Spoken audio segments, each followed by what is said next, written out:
For the Environment. Madam Speaker, I thank the member for Corrine for the question, and this is a program, Containers for Change, that the government is incredibly proud of, and I do want to acknowledge the member for Vic Park for her participation with Worrell in helping the lift-off of Containers for Change.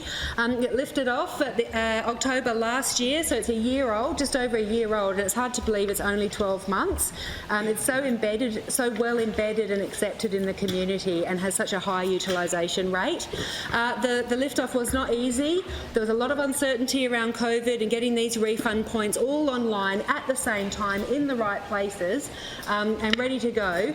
With the uncertainty of COVID shutdowns was a huge challenge and really, really well delivered by the team at Worrell and by the state government. So and those refund point operators. So it has been an outstanding success.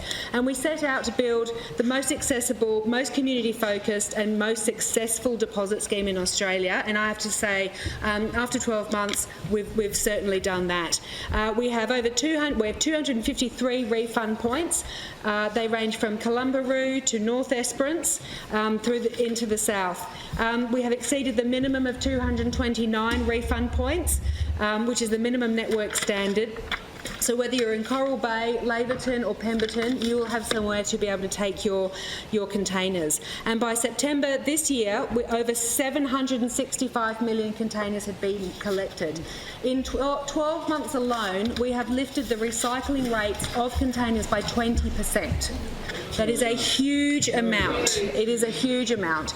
It's gone from 34% recycling to about 53%. So that is a massive achievement, and yeah, really well done by those really passionate operators of the refund points. It's a scheme that has incredible social benefits as well. It's not just a recycling scheme, and that's what I think will mean that it is embedded in our community for a long time to come.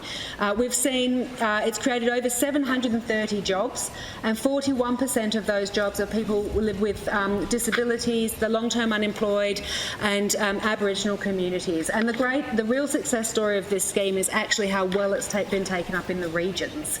In fact, the regional success has outstripped the metropolitan refund point. So that is an outstanding achievement for the regions.